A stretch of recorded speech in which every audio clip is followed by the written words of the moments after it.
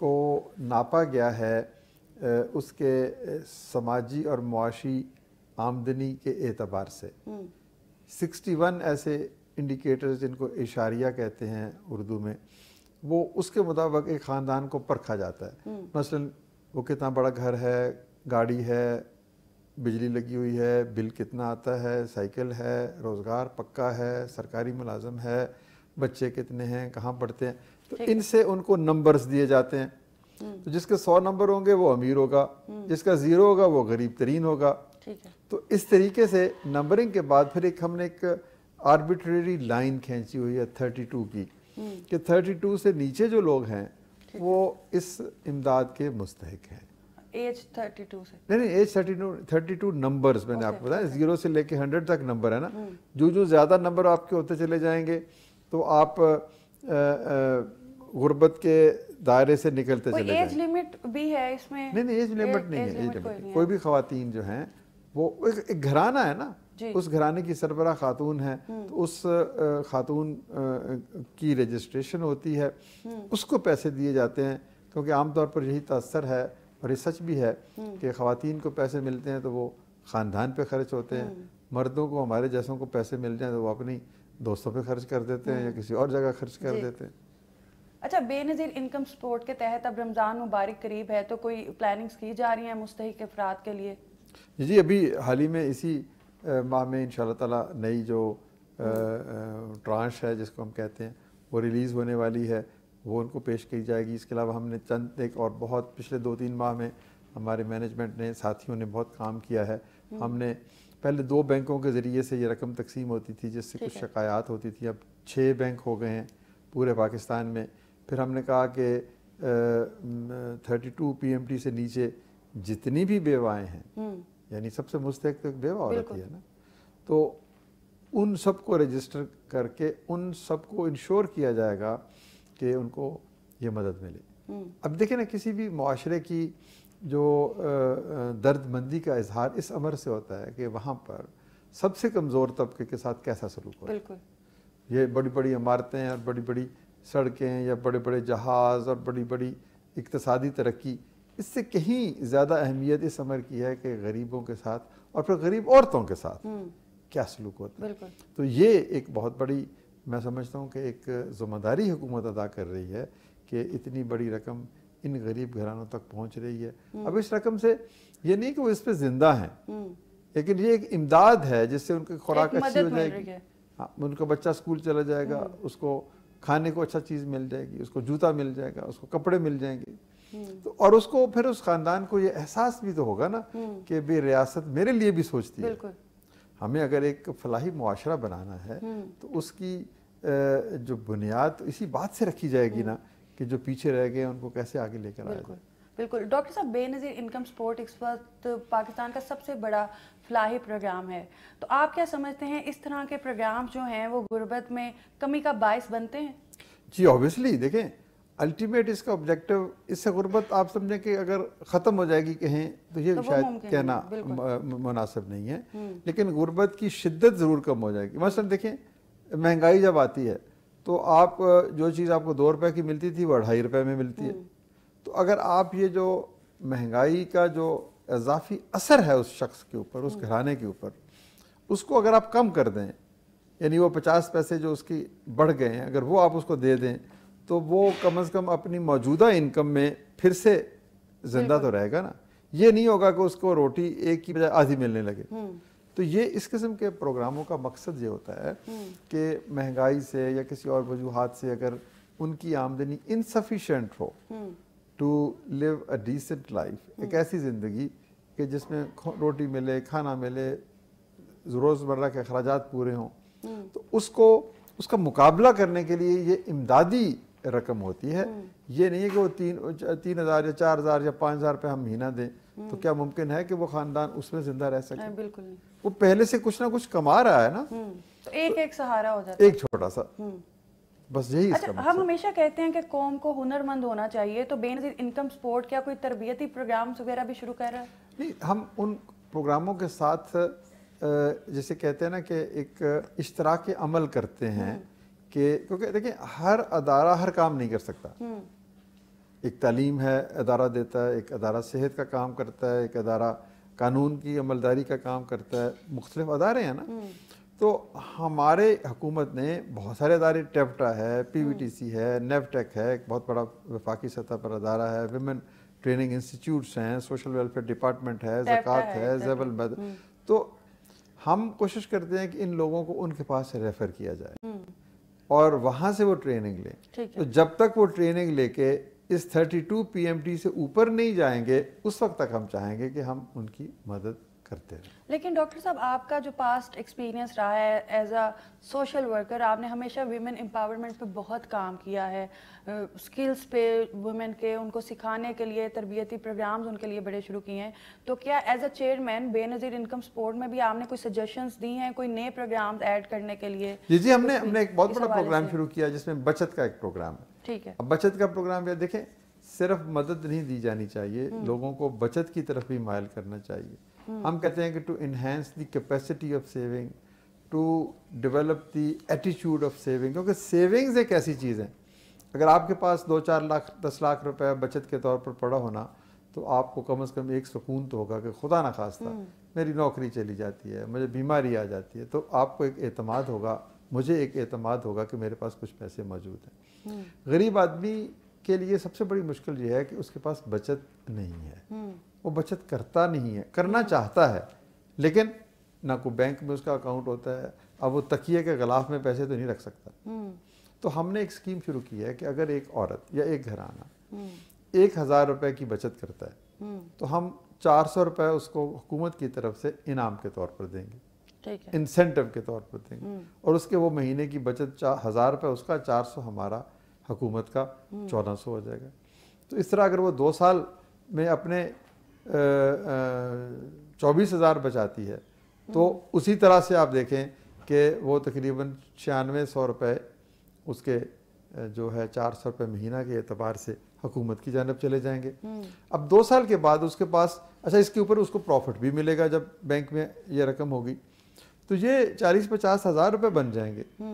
تو یہ وہ رقم ہے جو اس کو ذہنی طور پر کچھ سہارا بن جائے گی اس کے لیے کہ خدا نخواستہ بارش آ گئی، طوفان آ گیا، زلزلہ آ گیا، اس سے پہلے کہ حکومت میرے پاس پہنچے اس وقت تک تو میں کچھ نہ کچھ اپنا گزارا کر سکتا ہوں یا کر سکتی ہوں.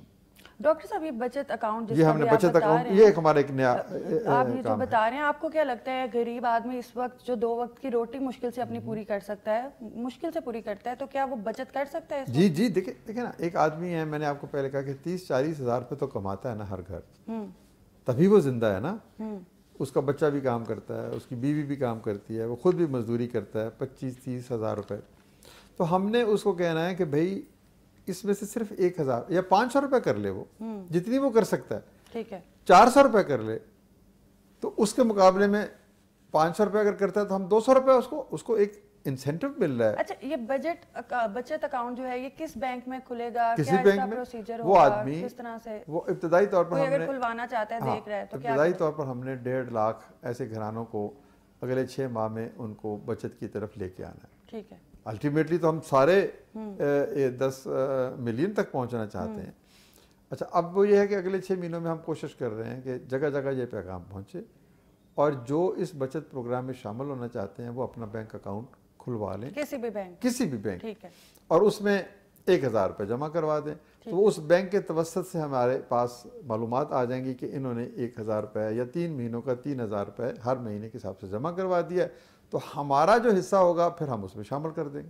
ٹھیک ہے. اور یوں وہ 2 سال تک چلاتا رہے گا اپنے کام کو. اس دوران دیکھیں مقصد صرف یہ نہیں ہے کہ اس کو 1 مہینے کے لیے پیسہ بچانا ہے یا ہم نے مدد کرنی، مقصد یہ ہے کہ اس کی کیپیسٹی ٹو سیو اور اس کا ایٹیچیوڈ ٹورڈ سیونگ یہ بنانا ہے. ٹھیک ہے. یہ جب تک عادت نہیں بنے گی نا تو اس وقت تک ہم نہیں کام کریں گے. ٹھیک ہے. آپ نے اپنے اوپر کمپلشن لگانی ہے کہ آج میں صحت مند ہوں، آج میں 30,000 روپے کما سکتا ہوں، ٹھیک ہے نا.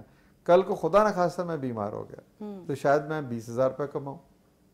تو ہمیں کچھ نہ کچھ مستقبل کے لیے بچا کے رکھنا چاہیے. اس کو ہیجنگ کہتے ہیں کہ آپ نے اپنے مستقبل کو محفوظ کرنے کے لیے کچھ نہ کچھ رقم آپ کے پاس ہونی چاہیے. ٹھیک ہے ناظرین، ابھی چلتے ہیں ایک بریک کی طرف اور بریک کے بعد اپنے پروگرام کا سلسلہ آگے بڑھاتے ہیں.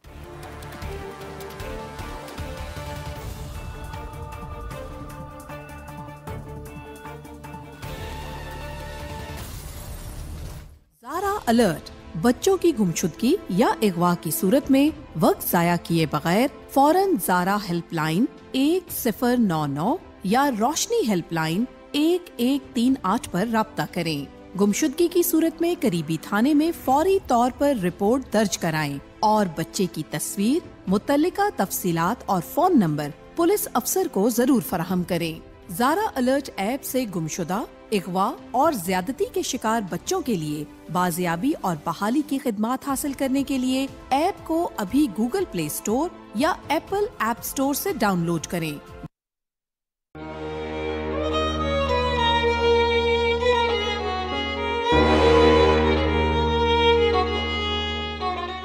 ہم کو نہ مل سکا فقط ایک سکون دل، اے زندگی وگرنہ زمانے میں کیا نہ تھا۔ سوشل میڈیا ٹاکسک صرف اس وقت ہے جب آپ اس کو ٹاکسک ہونے دیں۔ میری نیڈ پوری ہو رہی ہے، want to unlimited, that justice delayed is justice denied۔ میں یہاں پر اس چیز کو تعلیم کی کمی ہی سمجھتا ہوں۔ آپ 3 طلاق دے کر گھر سے نہ نکال دیں، وہی دوا اس کا علاج ہے۔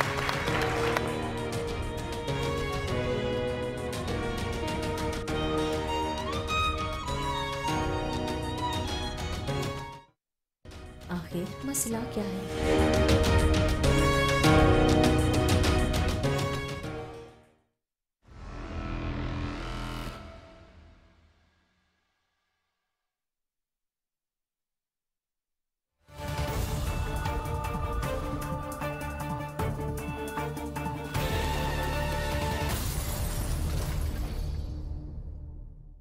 Welcome back. ڈاکٹر صاحب، آپ کی ہمیشہ سے کاوش رہی ہے کہ مستحقین کو آپ اپنے پاؤں پہ کھڑا کریں، تو آپ کو کیا لگتا ہے ابھی تک اپنے اس مقصد میں آپ کس حد تک کامیاب رہے ہیں؟ دیکھیں، یہ ایک مسلسل جدوجہد کا نام ہے۔ ایک دن میں تو اب پہاڑ کا سفر پہلے قدم سے شروع ہوتا ہے۔ تو پاکستان میں غربت جو ہے نا، یہ اس کے جو اعداد و شمار بدلتے رہتے ہیں۔ مثلا کووڈ کے دوران بہت سے لوگ اور غریب ہو گئے، زلزلے کے دوران جب آتا ہے تو پھر اور مصائب شروع ہو جاتے ہیں۔ تو 2022 میں جو بارشیں ہوئیں اور جو طوفان آئے، جو سیلاب آئے، اس کے نتیجے میں غربت میں اور اضافہ ہو گیا۔ معاشی سرگرمیاں کم ہوتی ہیں تو بھی غربت بڑھنی شروع ہو جاتی ہے۔ تو یہ ویریشنز آتی رہتی ہیں۔ میں تو یہ کہتا ہوں کہ اگر ہم کسی شخص کو مزید غریب ہونے سے بچا لیں تو بھی یہ ایک کامیابی۔ بالکل۔ اچھا ڈاکٹر صاحب، آپ کیا سمجھتے ہیں کہ کس صوبے میں غربت کا سب سے زیادہ تناسب ہے؟ دیکھیں، یہ مختلف فگرز آپ کو میسر آ سکتے ہیں ہماری ویب سائٹس پہ اور گورنمنٹ کی ویب سائٹس پہ، لیکن یہ دیکھیے کہ ہر صوبے میں کوئی نہ کوئی ایسے اضلاع ہیں جو لیسٹ ڈیولپڈ ہیں۔ ویسے تو ہم کہتے ہیں کہ جی بلوچستان، اب غربت کیا ہے یہ بھی دیکھنا پڑے گا نا، کہ پیسے کا نہ ہونا غربت ہے، تعلیم کا نہ ہونا غربت ہے، کم عمری میں اس دنیا سے رخصت ہو جانا غربت ہے، عورتوں کی جو ہے وہ عمر، جو مورٹیلٹی ریٹ ہے وہ غربت ہے۔ اگر غربت کی بہت ساری ڈائمینشنز ہیں، تو یہ ہم کہہ سکتے ہیں کہ بلوچستان کے کچھ علاقوں میں غربت بہت زیادہ ہے، لیکن کچھ علاقوں میں نہیں ہے۔ اسی طرح سندھ کے بہت سے علاقوں میں غربت زیادہ ہے، بہت میں نہیں ہے، پنجاب میں بھی، کے پی میں بھی۔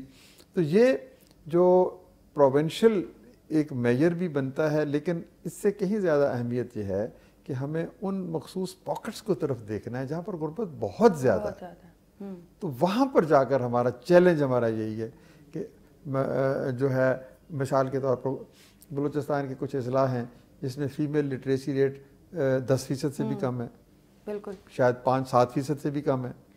تو یہ غربت کی کتنی بڑی نشانی ہے کہ خواتین کو علم سے محروم کر دیا جائے۔ جاننے والے نہ جاننے والے برابر تو نہیں ہو سکتے۔ بالکل۔ تو اسی طرح باقی صوبوں میں بھی کچھ ایسے اضلاع، کچھ ایسے پاکٹس، کچھ ایسے علاقے ہیں۔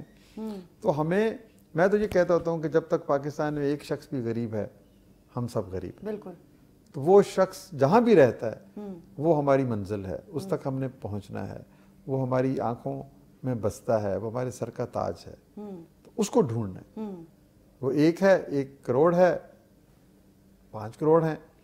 تو یہ جو ہے ہماری، جب یہ تصور ہو کہ ہم نے ہر شخص کو ڈھونڈنا ہے، تو پھر وہ پہاڑ کی بلند چوٹی پہ رہتا ہو یا کسی صحرا میں رہتا ہو، تو تو وہ ہماری منزل ہے. ڈاکٹر صاحب ایک عام رائے پائی جاتی ہے کہ بے نظیر انکم سپورٹ ایک سیاسی پروگرام ہے، لیکن ہم نے دیکھا ہے کہ 2008 سے اب تک جو بھی حکومتیں آئی ہیں انہوں نے اس کو بند نہیں کیا. کیا سمجھتے ہیں آپ، اس کی کیا وجوہات؟ دیکھیں کسی حکومت نے اگر اس پروگرام کو شروع کیا تو آپ یہ تو نہیں کہہ سکتے کہ یہ سیاسی پروگرام ہے یا سیاسی کام ہے. کسی حکومت نے موٹر وے بنا دی تو آپ کیا کہیں گے کہ یہ سیاسی موٹر وے ہے اور اس پہ صرف کوئی مخصوص لوگ ہی سفر کرتے ہیں؟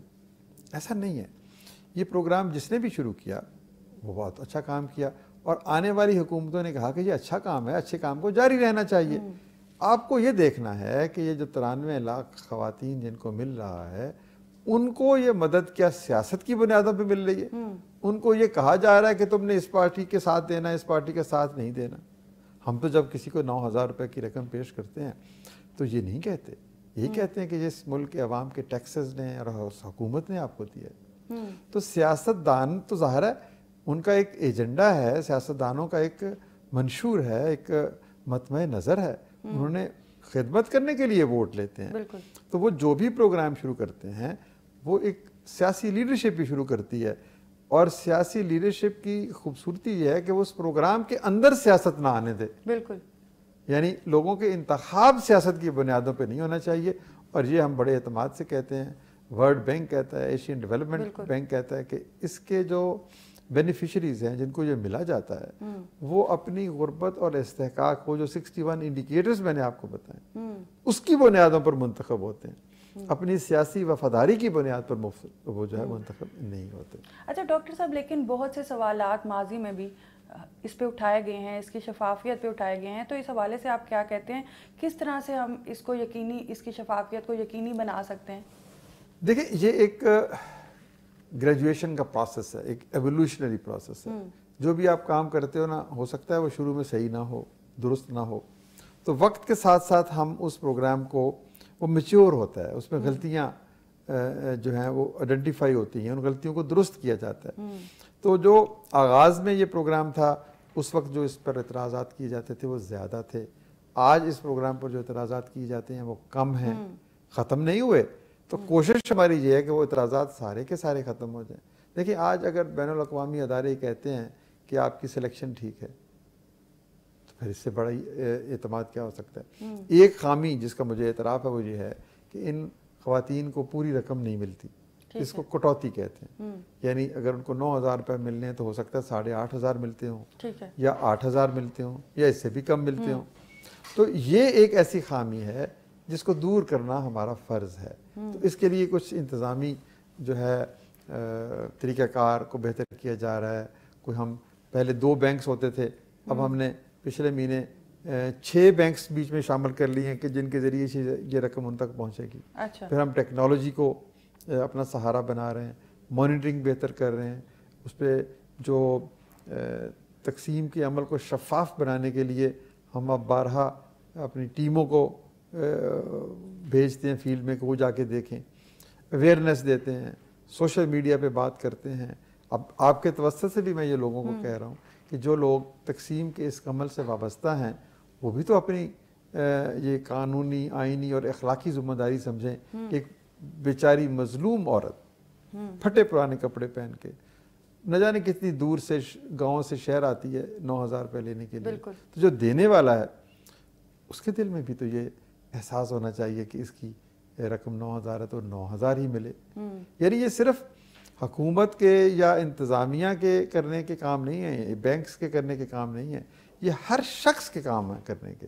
جب تک ہم اپنے ان اخلاقی ویلیوز کو بہتر نہیں کریں گے اس وقت تک ہم ان اقدار کے ساتھ، اچھی اقدار کے ساتھ اپنا کام ادا نہیں کر سکتے.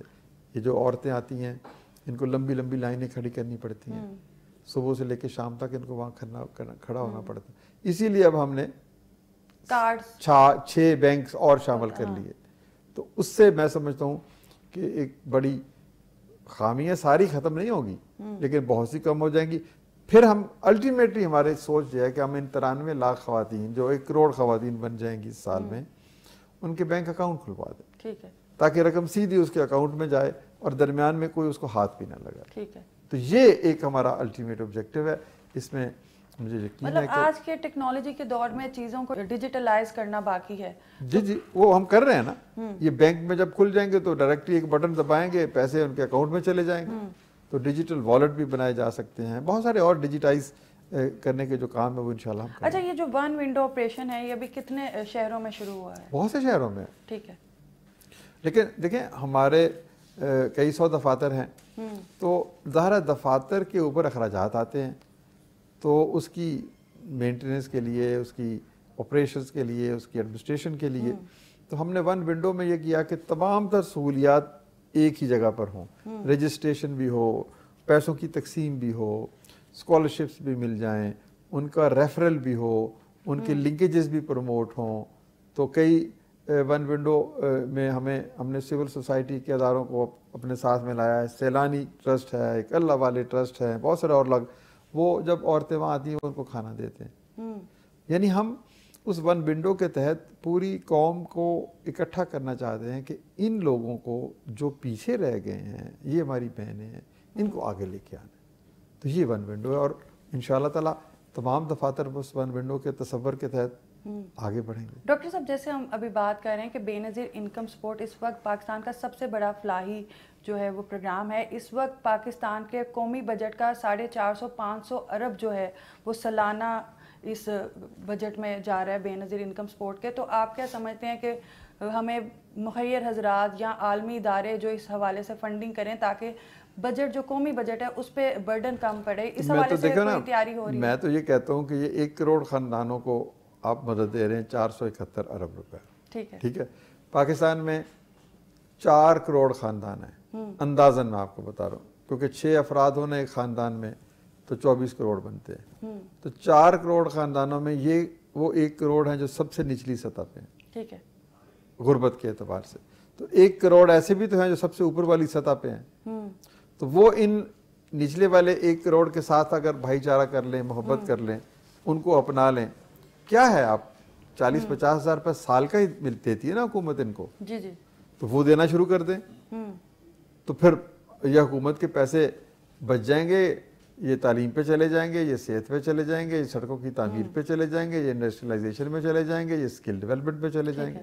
تو ہم یہ تصور بھی اہل پاکستان کو آپ کے توسط سے دینا چاہتے ہیں کہ جو ٹاپ کا 1 کروڑ خاندان ہے, یہ ان کی ذمہ داری ہے کہ وہ باٹم کے 1 کروڑ خاندان سے مواخات کا, بھائی چارے کا, محبت کا, ایثار کا رشتہ قائم کرے, تاکہ مل جل کر ہم ایک اچھا معاشرہ بنا سکیں. اچھا, سوال پھر کمپلیٹ نہیں ہوا, وہی ہے کہ کیا عالمی مالیاتی ادارے یا مخیر حضرات سے بھی اپیل کر رہے ہیں آپ کے وہ؟ جی میں نے آپ کو کہا تو ہے نا کہ جو فنڈنگ کے حوالے سے, یہ فنڈنگ ہی ہے نا, جو ٹاپ کے 1 کروڑ لوگ ہیں, اگر وہ باٹم کے 1 کروڑ خاندانوں کو اپنا بنا لیں تو وہ ان کو چل رہی ہیں اس حوالے سے. یہ ارادہ ہے ہمارا, یہ ہم پیش کر رہے ہیں حکومت کو تصور کہ وہ لوگ, ایک شخص ہمارے پاس سے وہ لوگوں کے, فار ایگزامپل آپ راجن پور کی رہنے والی, آپ کہتی ہیں جی میں نے وہاں پر ایک خاندان کو 50,000 روپے مہینہ اپنی زکوٰۃ دینی ہے. آپ کہتی ہیں میں اسلام آباد, لاہور یا کراچی یا پشاور رہتی ہوں, مجھے وہاں پر میں جا نہیں سکتی, ڈھونڈ نہیں سکتی, تو وہ گھرانہ ہم نے ڈھونڈا ہوا ہے, ہمارے پاس اس کے کریڈینشلز ہیں, ہم وہ آپ کو کیوں نہ دے دیں, اور ایک ایپ بن جائے, آپ اس کو براہ راست وہ 30-40 ہزار روپے سال کا دے دیں, تو ہم اس کو مانیٹر کریں گے. تو یہ نظام ہے جس سے آپ people to people, family to family ایک مواخات کا, بھائی چارے کا نظام بنا سکتے ہیں. کیوں ہم مانگیں ورلڈ بینک سے, کیوں ہم مانگیں بین الاقوامی اداروں سے, کیوں ہم قرضوں کا بوجھ اٹھائیں؟ کیا ٹاپ کا 1 کروڑ وہ اتنی بھی نہیں کر سکتا؟ خدا نے جو کچھ ہمیں ملا یہ خدا کا ہی ہے, تو ہے, یہ میرا تو نہیں ہے. تو اس تصور کے تحت ہمیں اس معاشرے کے اندر دینے کی ایک لذت بیدار کرنی ہے, تاکہ لوگ ایک دوسرے کا احساس کریں, ایک دوسرے کے ساتھ محبت کریں, اور یہ سمجھیں کہ نیکی یہی نہیں ہے کہ تم سجدہ ریز ہو جاؤ, یا دائیں طرف منہ کر لو یا بائیں طرف منہ کر لو. نیکی تو یہ بھی ہے کہ کسی کی آنسو پونچھو, کسی کے سر پہ ہاتھ رکھو. تو حکومت کی اس کاوش میں اگر ہم سب لوگ بھی شامل ہو جائیں تو یہ 471 ہو سکتا ہے. ڈاکٹر صاحب اسی بات کو آپ کے آگے بڑھانا چاہوں گی. نیکی کرنے کی آپ نے بات کی, ابھی بہت سے لوگ آپ کو دیکھ رہے ہوں گے, رمضان بھی آ رہا ہے, لوگوں نے نیکی کو بھی دکھاوا بنا لیا. اس حوالے سے آپ کیا کہیں گے کہ جو لوگ دکھاوا کر کے نیکی کرتے ہیں اور اس طرح سے کرتے ہیں, اس کے بارے میں آپ کیا بولیں گے؟ ہمیں کسی کی نیت پہ شک کرنے کی اجازت نہیں ہے. جو بھی دیتا ہے اللہ تعالیٰ نے فرمایا کہ بتا کے بھی دو, چھپا کے بھی دو. ٹھیک ہے. ہمیں کیا پتا وہ بتا کے شاید اس لیے دینا چاہتا ہے کہ اس کو دیتا ہوا دیکھے گا تو کوئی اور بھی دے گا. ایک ڈیمونسٹریٹ کر رہا ہے نا وہ نیکی کو, جس سے دوسرے لوگوں کو بھی انسپیریشن ملتی ہے. چھپا کے بھی اگر دینا چاہتا ہے تو بھی ہے. تو اس باتوں سے ہمیں قطع نظر دیکھنا چاہیے. دینا لازم ہے ٹھیک ہے اللہ کی راہ میں, وہ کھل کے دیں, دکھا کے دیں, بتا کے دیں, چھپا کے دیں. دیکھیں میرا رب مجھے جانتا ہے, وہ میری شہرک سے قریب ہے. بالکل. اس کو علم ہے کہ میں نے دینے کس لیے نیتوں دے کا رہا. اندازہ بے شک اللہ تعالیٰ ہی لگا سکتا ہے. بس ہمیں یہ نہیں اس کو کہنا چاہیے, اس کو بس تم دو, تمہارا اور تمہارے رب کا معاملہ. جی ناظرین, ابھی چلتے ہیں بریک کی طرف اور بریک کے بعد اپنے پروگرام کا سلسلہ آگے بڑھاتے ہیں.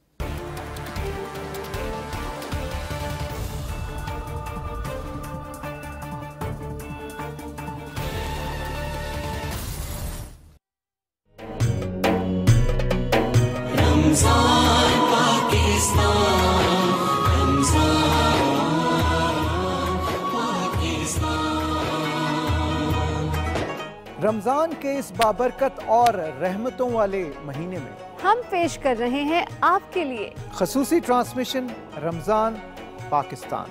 رمضان پاکستان.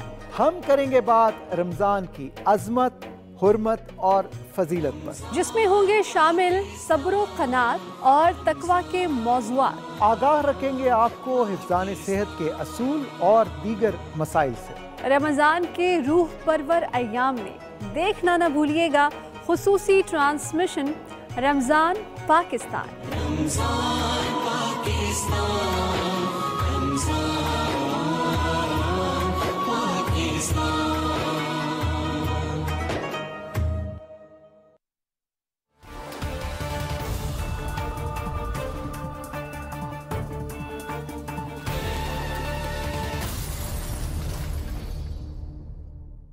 جی ناظرین, ویلکم بیک.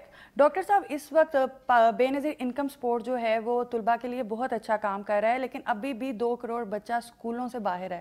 اس حوالے سے بھی کوئی کام کر رہے ہیں, اس حوالے سے بھی کوئی پلاننگ ہے کیا؟ دیکھیں نا یہ کتنا بڑا کام ہے. 10 لاکھ بچوں سے شروع ہوا, پھر 20 لاکھ ہو گئے, پھر 50 لاکھ ہو گئے, اب 83 لاکھ بچے جو ہیں وہ سکولوں میں جا رہے ہیں. تو it all depends on resources.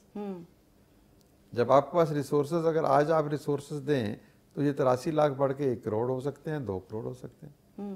تو یہی تو بات بریک سے پہلے آپ گفتگو کر رہی تھیں کہ حکومت پر انحصار کم ہو, بالکل, معاشرے کے مخیر حضرات پر انحصار زیادہ ہو. کم از کم ہماری جو اس وقت 32 PMT کے نیچے 1 کروڑ 20 لاکھ فیملیز ہیں, ہم صرف 93 لاکھ کی مدد کر رہے ہیں. تو یہ جو 27 لاکھ ہیں, ان کی مدد کے لیے اگر آپ کی اس آواز کو سنتے ہوئے 27 لاکھ لوگ آ جائیں کہ جی ہم ان لوگوں کی مدد کریں گے, تو ایک مرحلہ تو طے ہو گیا نا. تو ضرور تعلیمی وظائف ہم دیں گے. جو حکومت کی جو ہے وسائل بڑھتے جائیں گے. ٹیکس تو اس ملک میں دیتا کوئی نہیں ہے. ٹیکس ٹو GDP ریشو آپ کو پتہ ہے کیسا 8-9% ہے. تو ہم کہتے ہیں ٹیکس نہ دیں, لیکن زندگی شہزادوں کی گزاریں. سکول بھی چل رہا ہو, اسپتال بھی چل رہا ہو, سڑکیں بھی بنی ہوئی ہوں, بجلی بھی بند نہ ہو. But everything has a cost.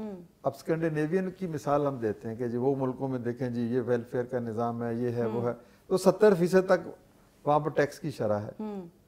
تو یہ ایک ریلیشن شپ ہے ایک فرد کا اپنی ریاست کے ساتھ. اب کچھ لوگ کہتے ہیں جی ہم کیوں دیں, حکومت پیسے ضائع کرتی ہے. That is another story. حکومت کو بھی جواب دہ ٹھہرایا جائے, لیکن سب سے پہلے میں اپنا فرض تو ادا کروں. بالکل, میں اپنا حق پہلے مانگتا ہوں اور فرض بعد میں ادا کرتا ہوں. دیکھیں ایک اچھے معاشرے میں سب سے پہلے فرائض کی ادائیگی لازم ہے. ٹھیک ہے. پھر جب آپ فرائض کی ادائیگی ہو جائے پھر آپ اپنے حقوق مانگیں. تو پاکستان میں 10-12 لاکھ لوگ ٹیکس دیتے ہیں, ٹھیک ہے نا. تو یہ تو آپ جس شہر میں بیٹھی ہیں یہیں پر اتنے لوگ مل جائیں گے جن کو ٹیکس دینا چاہیے. تو ہمیں ایک لارجر کنٹیکسٹ میں دیکھنا ہے. اگر ہم پاکستان سے محبت کرتے ہیں نا, آپ کے نزدیک غربت ختم کرنے کے لیے, کم کرنے کے لیے چینی ماڈل کو کیسے دیکھتے ہیں؟ مجھے پاکستانی ماڈل سے غرض. پاکستانی ماڈل کیا ہے؟ پاکستانی ماڈل وہ ہے جو اللہ کے رسول نے دیا, جو اللہ نے دیا. ہم اپنے حصے کی خوشیاں کسی اور کو دیں, ہم زکوٰۃ دیں, ہم صدقات دیں, پھر ہم جو حکومت وقت ہم پر ٹیکس لگاتی ہے وہ ادا کریں, ہم کاروبار کریں تو دیانتداری سے کریں. کتنی ظلم کی بات نہیں ہے کہ جو ہی رمضان کا آپ عید چاند دیکھتے ہیں تو آپ کی چیزیں مہنگی ہو جاتی ہیں, جبکہ پوری دنیا میں سستی ہو جاتی ہیں. دیکھیں نا, تو یہ کون سا ماڈل آپ ڈھونڈ رہی ہیں؟ ہمارے پاس ماڈل موجود ہے. اس کو مواخات کا ماڈل کہہ لیں, اس کو ایثار کا ماڈل کہہ لیں, تو میں تو اس کو پاکستانی ماڈل بناؤں گا, کہوں گا. تو ہمیں یہ دیکھنا ہے کہ میرے فرائض کیا ہیں, میرے حقوق کیا ہیں, کیا میرا ہمسایہ بھوکا ہے, ہمیں یہ دیکھنا ہے. کیا میرا دوست جو ہے وہ آج رات کہیں بغیر کھانا کھائے تو نہیں سو گیا. تو ان ماڈل جس کی آپ بات کر رہے ہیں نا, ان ماڈل سے کو اسٹڈی کر کے ہم بہت ساری چیزیں سیکھ سکتے ہیں, لیکن ماڈل انڈیجنس ہی ہوگا. جب تک وہ ہماری مٹی سے نہیں اٹھے گا نا, اس وقت تک وہ ہمارے رگ و پے میں اس کی سرایت نہیں ہوگی. خاص ہے ترکیب میں قوم رسول ہاشمی, اپنی ملت پر قیاس اقوام مغرب سے نہ کر. یعنی اپنا انحصار ہمارا اقوام مغرب ہو یا کوئی بھی ہو اس پر نہیں ہے. یہ جو ملت ہاشمی ہے نا, یہ جو قوم ہے, جو مسلمان ہم ہیں, ہمیں ایک خاص مزاج دیا گیا ہے. ہم اس مزاج کو بھول جائیں گے تو ہم ترقی نہیں کریں گے. اس مزاج کو, اس روح کو بیدار کر کے رکھیں گے تو ہمارا کوئی مقابلہ نہیں کر سکے گا. ڈاکٹر صاحب, آپ کے تجربے کی روشنی میں ہم مستحقین کی تعداد کس طرح سے کم کر سکتے ہیں؟ دیکھیں, بات یہ نا کہ وہ تو پھر ایک میکرو لیول اور مائکرو لیول کی بات آ جاتی ہے. آپ انڈسٹریلائزیشن کریں, آپ زراعت پہ انویسٹ کریں, آپ فوڈ سیکیورٹی کو ختم کریں, آپ آئی ٹی پہ انویسٹ کریں, آپ ہیومن ریسورس پہ کریں, آپ تعلیم دیں, آپ جو اپنی سمندر کی تہوں میں چھپے ہوئے خزانے ہیں ان کو بے نقاب کریں. تو بہت سارے طریقے ہیں, کوئی ایک طریقہ نہیں ہے. ایک طریقہ یہ ہے کہ آپ لوگوں کو چھوٹے چھوٹے قرضے دے دیں تاکہ وہ کاروبار شروع کریں. ایک طریقہ یہ ہے کہ لوگوں کو ہنر دے دیں تاکہ وہ اپنا کوئی الیکٹریشین بن جائے, کوئی پلمبر بن جائے, کوئی ووڈ ورک کا کام کرے. تو یہ ایک راستہ نہیں ہے, تو بہت سارے راستے ہیں جن پر چل کر ہم بے روزگاری کو کم کر سکتے ہیں اور لوگوں کو اس غربت سے نجات دلوا سکتے ہیں. ڈاکٹر صاحب, آنے والے دنوں میں کوئی ایسی پلاننگز بے نظیر انکم سپورٹ پروگرامز کے حوالے سے, یا کوئی ایسے پلانز جو آپ ہمارے ساتھ ڈسکس کرنا چاہیں, جو آپ نے شروع کرنے سب سے بڑا پلان تو یہ ہے کہ 93 لاکھ خواتین کے بینک اکاؤنٹ کھلنے چاہیے, نمبر 1. نمبر 2, جو ہائیبرڈ سوشل پروٹیکشن یعنی بچت کا نظام, میں نے آپ کو بتایا کہ ان تمام خواتین کو بچت کی طرف راغب کیا جانا چاہیے. تیسرا یہ ہے کہ اس کے اندر ہی ایک ہمیں اسکل ڈیولپمنٹ کا ایک پروگرام بنانا چاہیے تاکہ یہ خواتین یا بچے ان خواتین کے وہ گریجویٹ کر سکیں, وہ نکل سکیں, وہ باہر جا سکیں. پھر اس میں جو ابھی آپ نے جس کی طرف اشارہ کیا وہ 2.5 کروڑ بچے, اگر وہ انہی خاندانوں کے ہیں تو ان کو بھی اسکول میں لانے کے لیے کنڈیشنل کیش گرانٹس دی جانی چاہیے.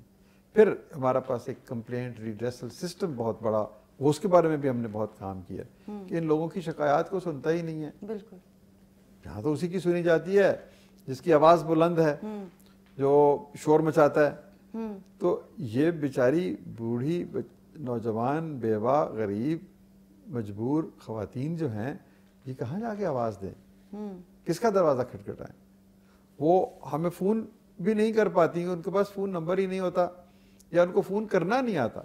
تو ہم نے ایک بہت بڑا جو ہے نا کمپلینٹ ریڈریسل سسٹم ڈیزائن کیا پچھلے 3-4 مہینوں میں, اور اس کے اوپر عمل درآمد شروع ہو گیا, تاکہ اگر کوئی عورت کہتی ہے کہ جی میں تو جام شوروں میں بیٹھی ہوں, میں تو چترال میں بیٹھی ہوں, میں تو ڈیرہ بگتی میں بیٹھی ہوں, مجھے پیسے کیوں نہیں مل رہے, تو وہ میسج ہمارے پاس آئے تھرو فون اور باقی رستے. تو یہ مختلف 5-6 کام ہیں جو ہم نے کیے ہیں. ایک نیا بینکنگ نظام متعارف کروایا ہے, پھر بچت کا نظام ہے, پھر کمپلینٹ سینٹر ہے, پھر بیواؤں کو اس کے ساتھ ہم نے رجسٹر کیا کہ کوئی بیوہ عورت ہماری بہن بیٹی ایسی نہ ہو جس کو مدد نہ ملے. اور پھر ہم نے اپنے سٹاف کی ٹریننگ بھی کی ہے, ان کو بھی بتایا ہے کہ دیکھو یہ خدا کی طرف سے تم پر بہت بڑی ذمہ داری ہے. بالکل, بے شک. اس کو نوکری نہ سمجھو. بالکل. یہ تو تمہارے لیے عبادت ہے, یہ تو میرے لیے عبادت ہے کہ مجھے خدا نے غریب عورتوں کی مدد کے لیے چن لیا. تو یہ کلچر کو بھی بدلنا ہے. پھر ہم جو لوگ اس پیسے کی تقسیم میں شامل ہیں ان کو بھی ہم یہ احساس دلاتے ہیں کہ یہ آپ کی ذمہ داری ہے, یہ راہ نجات ہے ہمارے لیے. تو اس طرح کے بہت سارے اور کام ہیں جس کے ذریعے سے ہم کوشش کر رہے ہیں کہ یہ پاکستان کا سب سے خوبصورت اور مثالی پروگرام بن جائے. ڈاکٹر صاحب, اینڈ پہ ناظرین کو انسانی فلاح کے حوالے سے کیا میسج دینا چاہیں گے آپ؟ میسج یہی ہے کہ آپ اپنے ہمسائے کا خیال رکھیں, وہ بھوکا تو نہیں ہے. بس اگر 50% لوگ جو ان کی ہمسائے ہیں ان کا خیال رکھیں تو غربت ختم ہو جائے گی.